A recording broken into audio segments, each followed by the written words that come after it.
Welcome to done everything channel.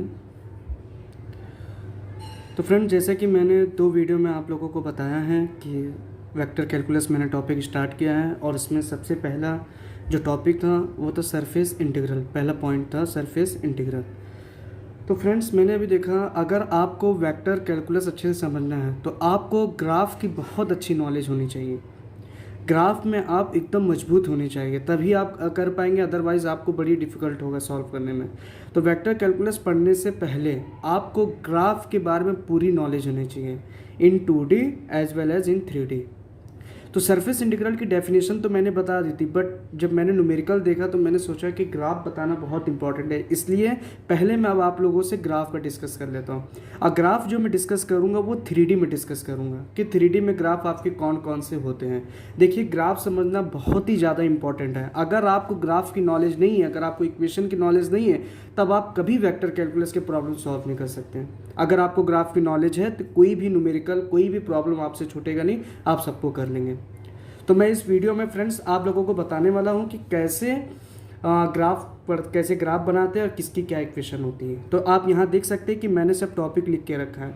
तो सबसे important जो वेक्टर कैलकुलस में आपको यूज़ होने वाली है, सबसे पहला चीज़ आता है प्लेन, उसके बाद स्फीयर, एंड देन पैराबोलाइड, फिर ellipsoid, cylinder and cone.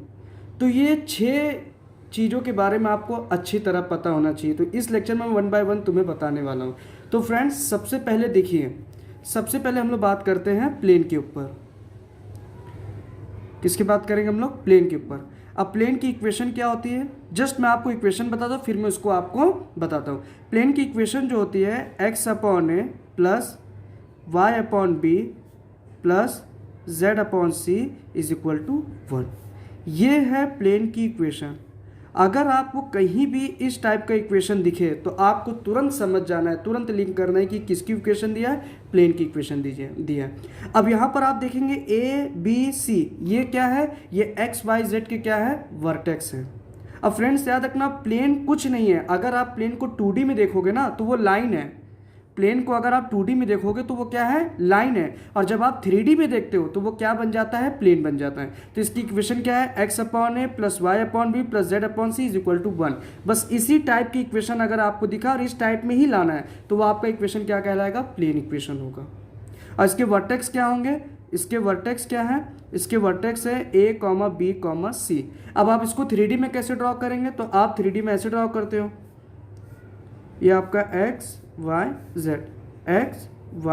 z। अब देखिए, x का वर्टेक्स क्या है, a है, तो आपका समझ लीजिए a यहाँ पर है। y का वर्टेक्स क्या है, b है।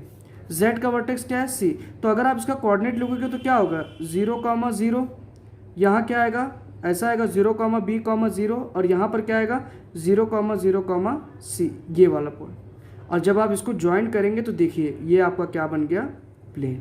तो ये सबसे इंपॉर्टेंट है, आपको प्लेन समझना। प्लेन की इक्वेशन आपको इस फॉर्म में लानी है। और ये जो नीचे होते हैं इसके क्या होते हैं, वर्टेक्स होते हैं। और वर्टेक्स क्या है, a b c। तो देखिए मैंने a लिया तो a, 0, 0, 0, b, 0, 0, 0, c, एंड इस पॉइंट को मैंने क्या किया, ज्वाइन कर दिया। तो ये किसकी इक्वेशन हो गई, ये प्लेन की इक्वेशन हो गई। किसकी हो गई फ्रेंड्स, प्लेन की इक्वेशन। अब सेकेंड हम लोग आते हैं। अब सेकेंड अपना है स्फीयर।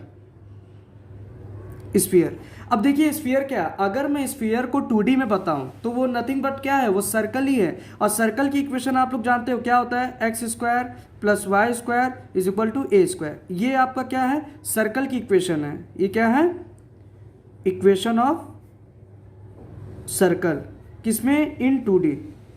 अगर आप 2D की बात करेंगे तो सर्कल ऑफ इक्वेशन। अगर इसी चीज को अगर मैं 3D में लाता हूं तो ये मेरा क्या बन जाता है, स्फीयर बन जाता है। तो देखिए इन 3D में स्फीयर की इक्वेशन क्या होगी, इक्वेशन ऑफ स्फीयर क्या होगा, देखिए ध्यान से।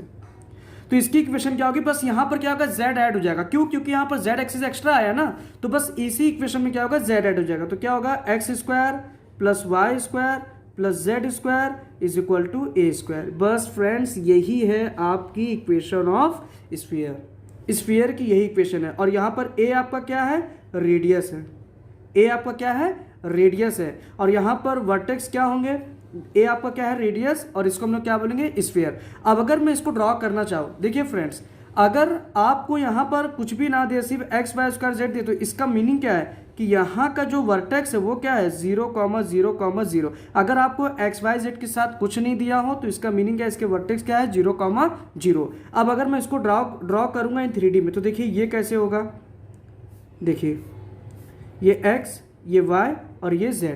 तो सर्कल कैसे होगा, देखो इसका सेंटर क्या है, ये वर्टेक्स, वर्टेक्स इसका क्या है, यही इसका क्या है सेंटर है, और इसका सेंटर क्या है 0,0। और रेडियस क्या है, देखो रेडियस क्या है a है, रेडियस क्या है a है।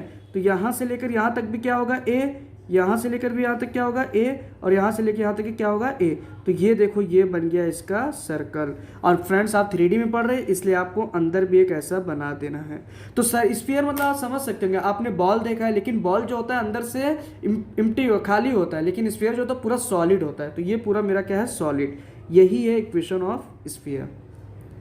तो आई होप कि फ्रेंड्स आप लोगों को समझा होगा। और इसको अगर मैं इन जनरल फॉर्म में लिखूंगा तो इसके वर्टेक्स को मैं कैसे बता सकता हूँ, x माइनस अल्फा का square plus y minus beta का whole the square plus z minus gamma the whole the square और is equal to a square. तो अब यहाँ पर वर्टेक्स क्या हो जाएंगे, alpha comma beta comma gamma, ये इसके वर्टेक्स है। तो आई होप कि आप लोगों को समझा होगा कि स्फीयर की इक्वेशन क्या होती है। तो स्फीयर की इक्वेशन आपको ये करना है। अब मैंने यहाँ पर ड्रॉ करके बता दिया कि इसकी इक्वेशन क्या होगी। तो ये स्फीयर हो गया। अब नेक्स्ट हम लोग बात करते हैं पैराबोलाइड की। नेक्स्ट इसकी बात करेंगे हम लोग पैराबोलाइड। अब देखिए पैराबोलाइड आप लोगों ने 2D में पढ़ा है। 2D में, इन 2D में पैराबोला की स्पेलिंग, पैराबोला की इक्वेशन क्या होती थी, इक्वेशन क्या होती है, देखिए आपने पढ़ा होगा Y square is equal to X पढ़ा था, and X equal to Y square पढ़ा था। ये इक्वेशन आप लोगों ने पढ़ा था। बस इसी चीज़ को अगर मैं 3D में ले आऊँ तो मैं उसको क्या बोलूँगा, पैराबोलाइड। तब मैं उसे क्या बोलूँगा, पैराबोलाइड, अगर मैं इसको 3D में लेते हूँ। तो देखिए 3D में इसकी इक्वेशन क्या क्या होती है। अब देखिए फ्रेंड्स आप 3D में पढ़ रहे हैं, तो जब आप 3D में पढ़ रहे हैं तो यहाँ पर आपको एक्स वाई जेड तीनों आएगा, और एक्स वाई जेड तीनों आएगा। तो पैराबोलाइड की इक्वेशन क्या होती है वो देख लिए। पहला इक्वेशन क्या होती है, Z equal to X square plus Y square. Second equation क्या होती है, x is equal to Y square plus Z square. Third equation क्या होती है, y equal to X square plus Z square. तो बस फ्रेंड्स ये आपको याद होना चाहिए, ये आपको बाहर होना चाहिए। पैराबोलाइड की इक्वेशन क्या होती है, z equal to X square plus Y square, X का क्या होता है Y square plus Z square, Y equal to X square plus Z square. अब इसको ड्रॉ कैसे करेंगे, देखो 1 बाय 1 मैं आप लोगों को बताता हूँ। तो देखिए जिसकी डिग्री 1 हो उसी के अलावा उसका बनता है। देखिए कैसे, मैं फर्स्ट वाले का बना रहा हूँ। तो फर्स्ट वाले का ग्राफ देखो कैसे ड्रॉ होगा। अब देखो z के पास डिग्री क्या है 1 है, ये x, ये y और ये z। तो देखिए z का डिग्री 1 है, बाकी x और y की डिग्री कितना है 2। तो जिसकी डिग्री 1 होगी ना उसी की तरह आपको मूव करना। तो आपको पता होगा आप पैराबोला ऐसा बनाते हैं, तो इन 3D में एक ऐसा बन जाएगा, ये ऐसा बन जाएगा। तो देखिए फ्रेंड्स कितना ईजी, ये किसका ग्राफ है, इस इक्वेशन का ग्राफ है। ये कितना इजी, जिसका डिग्री 1 होगा उसी की तरफ आपको मूव कर देना। अब मैं इसका ग्राफ बनाता हूँ। तो इसका ग्राफ क्या आएगा, देखिए यहाँ पर इसका ग्राफ। अब देखिए x की डिग्री कितनी है 1, तो x कहाँ पर है मेरा, यहाँ पर है x y z। तो देखिए x मेरा यहाँ पर है, x की डिग्री 1 है तो इसी की तरफ मूव हो जाएगा। तो देखो यहाँ पर पैराबोला कैसा बन जाएगा ये। तो फ्रेंड्स समझ में आ रहा है, जिसकी डिग्री 1 होगी उसी की तरफ इसका पैराबोलाइड का 1 होगा, तो ये मूव होगा। तो ये किसका ग्राफ मैंने बनाया, इस इक्वेशन का ग्राफ मैंने बनाया। अब इसका अगर मुझे बनाना कैसे बनाऊंगा मैं, देखिए यहाँ पर ध्यान से देखिए, इसका देखिए अब y का डिग्री कितना है 1, तो ये कहाँ पर बस चला जाएगा, इधर पे आकर शिफ्ट हो जाएगा। तो ये किसकी इक्वेशन हो गई, ये तीसरी इक्वेशन हो गई। तो बस फ्रेंड पैराबोलाइड में यही 3 इक्वेशन आपको मिलेगा। बस आपको मीनिंग समझ में आना चाहिए कि किस तरफ इसका बनाना है। अब पैराबोलाइड मतलब क्या है, पैराबोला। अब पैराबोला की इक्वेशन क्या होती है, यही 2 होती है। आई होप आप लोगों को पता होगा, 11th 12th में आपने पढ़ा भी होगा इसे। तो ठीक है फ्रेंड्स, ये आपको क्लियर हुआ। चलिए अब हम लोग ओके फ्रेंड्स, अब हम लोग यहाँ पर देखते हैं सिलेंडर। अब हम लोग यहाँ पर देखते हैं सिलेंडर।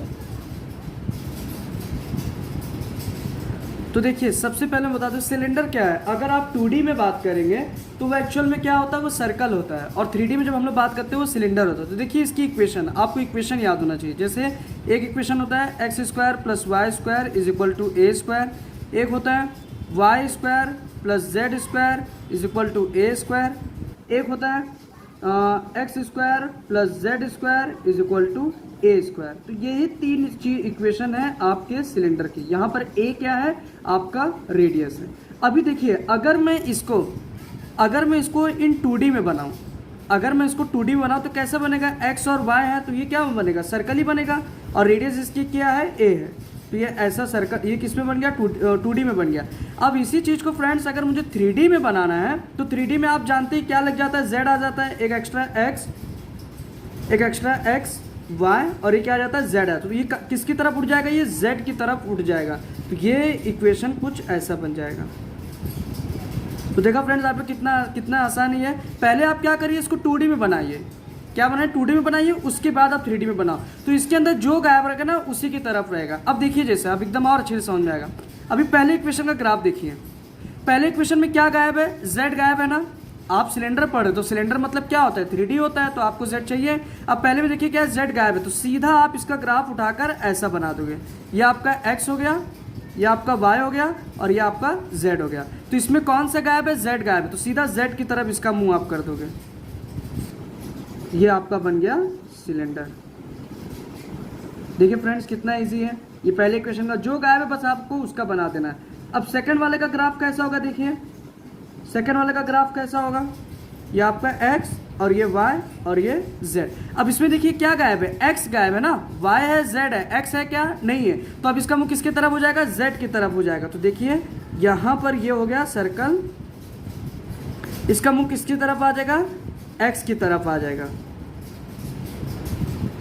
ये सर्कल है पूरा, देखिए किसकी तरफ आ जाएगा, x। ये आपका पूरा x एक्सिस है ना, ये पॉजिटिव x और ये नेगेटिव x, किसकी तरफ मुंह आ जाएगा इसका, x की तरफ आ जाएगा। सिमिलरली ये वाले इक्वेशन में देखो अब यहाँ पर क्या गायब है, y गायब है। तो इसका ग्राफ आप झट से कैसे बना दोगे, अब इसका ग्राफ आप फटाक से ऐसे बना दोगे, क्योंकि इसमें क्या गायब है, y गायब है। तो इसका मुंह किस तरफ हो जाएगा, y एक्सिस के अलॉन्ग हो जाएगा। तो देखिए इसका मुंह किसकी तरफ हो जाएगा, अलॉन्ग y एक्सिस के हो जाएगा। ये आपका x, ये आपका z और ये आपका y। तो देखिए डायग्राम ड्रॉ आपको ये समझ में आना चाहिए कि सिलेंडर का जो मतलब इसका मुंह किसके अलॉन्ग होना चाहिए। तो जो आपका इसमें से मिसिंग होगा उसी की तरफ होगा। एक्स वाई था, z गायब था, तो किसकी तरफ ही हो गया, z की तरफ। वाई जेड था, क्या गायब था, x, तो x के अलॉन्ग हो गया। एक्स जेड था, क्या मिसिंग था, y, तो किसके अलॉन्ग हो गया, y का। तो फ्रेंड्स यहाँ पर ये क्या हो गया, कंप्लीट हो गया। अब हम लोग सिलेंडर हो गया। अब सेकेंड हम लोग देखेंगे कोण। ये अपना अब क्या था, फिफ्थ अपना क्या है, कोण। अब हम लोग कोण के बारे में देखते हैं। तो कोण पर आपको इसकी इक्वेशन पता होना चाहिए। इसकी जो पहली इक्वेशन होती है वो X square plus Y square is equal to Z square होता है, और सेकेंड इक्वेशन होता है X square plus Z square is equal to Y square होता है, एंड थर्ड इक्वेशन इसका होता है X Y square plus Z square is equal to X square. तो फ्रेंड्स अगर आपको इस टाइप की इक्वेशन दिखे तो आप तुरंत पहचान जाएगा कि किसका इक्वेशन है, ये कोण की इक्वेशन है। अब वन बाय वन मैं ग्राफ बनाता हूँ। तो पहले का देखो, पहले का ग्राफ कैसा बनेगा, पहले का ग्राफ देखिए X square plus Y square Z square. देखिए जो ये लास्ट में होगा, जो इक्वल टू करके जेड वाई एक्स दे रहेगा, इसी के अलावा आपको इसका देखिए कैसे बताता हूँ मैं। बस आप मेरी बातों को ध्यान में रखिए, जैसा मैं बना रहा हूँ वैसे ही करिए, सब कुछ आ जाएगा आपको। अब देखिए कोण कैसा बनता है, X square plus Y square equal to क्या है, जेड स्क्वायर है। तो इसका मुख किस तरफ हो जाएगा, जेड की तरफ हो जाएगा। तो देखिए क्या हो गया कोण, ये पॉजिटिव जेड, ये एक्स और ये वाई और ये जेड, ये पॉजिटिव जेड, और सिमिलरली किसकी तरफ बन जाएगा, नेगेटिव एक्स के भी तरफ बन जाएगा। तो ये कोण की इक्वेशन आप जानते हैं, बचपन में आपने पढ़ा भी है, ये क्या होता है, कोण होता है। तो जेड स्क्वायर था इसलिए जेड के अलॉन्ग हो गया। अब आप फटाक से बता सकते हैं कि सेकंड का आप इक्वेशन कैसे बनाएंगे। अब देखिए X square plus Z square equal to क्या है, वाई स्क्वायर है। तो अब आप जानते हैं इसका मुंह किसके तरफ हो जाएगा, वाई की तरफ हो जाएगा। देखिए ये वाई, ये इधर आएगा, और सिमिलरली नेगेटिव की तरफ बनेगा। ये आपका क्या है एक्स, ये है आपका वाई, और ये है आपका जेड। बस आपको इन चीज़ों को याद रखना है, इन चीज़ों को आपको याद रखना है। अब थर्ड वाला देखिए, अब थर्ड में देखिए क्या है, थर्ड की इक्वेशन देख लो पहले।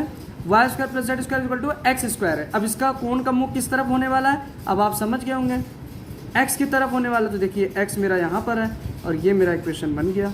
ऐसे ही नेगेटिव की भी तरफ होगा, तो ये मेरा एक्स, ये मेरा वाई, ये मेरा जेड। तो बेस्ट फ्रेंड यहाँ पर ये ख़त्म होता है। आपको ये सब ग्राफ अच्छी तरह से समझ में आना चाहिए। तो ये ग्राफ है, अगर आपको ये समझ में आया है तो वेक्टर कैलकुलस आपका एकदम अच्छे से आएगा।